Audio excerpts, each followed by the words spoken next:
पौराणिक कथाओं के अनुसार महाभारत के युद्ध में करीब 50 लाख से अधिक लोगों ने हिस्सा लिया था। युद्ध शुरू होने से पहले श्री कृष्ण की एक अक्षौहिणी नारायणी सेना दुर्योधन ने मांग ली थी, जिसके बाद कौरवों के पास 11 अक्षौहिणी सेना थी, तो वहीं पांडवों ने भी 7 अक्षौहिणी सेना एकत्रित कर ली थी। सबसे पहले अहम सवाल यह उठता है कि इतनी विशाल सेना के लिए युद्ध के दौरान भोजन कौन बनाता था और इतने लोगों के भोजन का प्रबंध कैसे होता था। इसके बाद उससे भी बड़ा सवाल यह है कि जब हर दिन हजारों लोग मर जाते थे तो शाम का खाना किस हिसाब से बनता था कि अन्न का एक दाना भी बर्बाद नहीं होता था और किसी को खाना कम भी नहीं पड़ता था। महाभारत युद्ध के दौरान भारतवर्ष के समस्त राजा या तो कौरवों के पक्ष में खड़े थे या फिर पांडवों के पक्ष में, लेकिन श्री बलराम और रुक्मणी ही वो 2 व्यक्ति ऐसे थे जिन्होंने इस युद्ध में हिस्सा नहीं लिया था। हालांकि एक और राज्य ऐसा था जिसने युद्ध क्षेत्र में होते हुए भी युद्ध से दूरी बनाई हुई थी। वो दक्षिण भारत का राज्य उडुपी था। उडुपी के राजा ने श्री कृष्ण से कहा, हे माधव, दोनों ओर से जिसे भी देखो युद्ध के लिए व्याकुलता दिखाता है, किंतु क्या किसी ने सोचा है कि दोनों ओर से उपस्थित इतनी विशाल सेना के भोजन का प्रबंध कैसे होगा।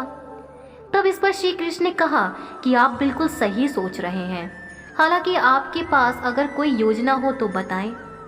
उसके बाद उडुपी नरेश ने कहा, वासुदेव, इस युद्ध में हिस्सा लेने की मेरी कोई इच्छा नहीं है, इसीलिए मैं अपनी पूरी सेना के साथ यहाँ उपस्थित समस्त सेना के भोजन का प्रबंध करूंगा। तो अब आइए इस वीडियो में थोड़ा सा और आगे बढ़ते हैं और जानते हैं कि आखिर कैसे हजारों योद्धाओं की मृत्यु के बाद भी नहीं होता था अन्न का एक भी दाना बर्बाद। पहले दिन उन्होंने उपस्थित सभी योद्धाओं के लिए भोजन का प्रबंध किया। उनकी कुशलता ऐसी थी कि दिन के अंत तक अन्न का एक दाना भी बर्बाद नहीं होता था। जैसे जैसे दिन बीतते गए योद्धाओं की संख्या भी कम होती गई। दोनों ओर के योद्धा यह देखकर हैरान हो जाते थे कि दिन के अंत तक उडुपी नरेश केवल उतने ही लोगों का भोजन बनवाते थे जितने वास्तव में युद्ध के बाद जीवित होते थे।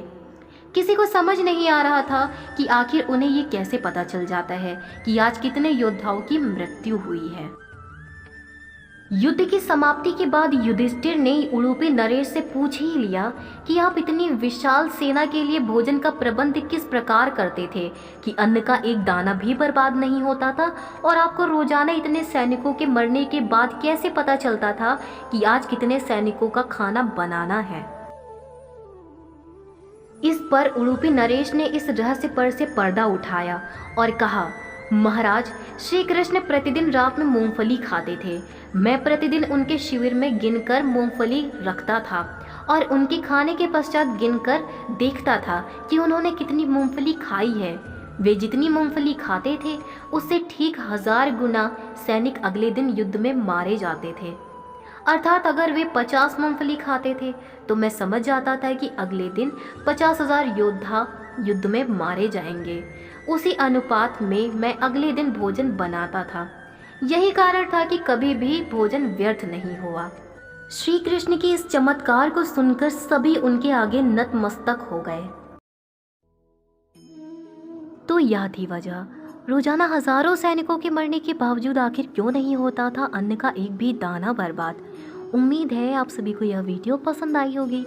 वीडियो को लाइक, शेयर, सब्सक्राइब ज़रूर करें। अब मिलते हैं किसी नई जानकारी के साथ, तब तक के लिए राधे राधे।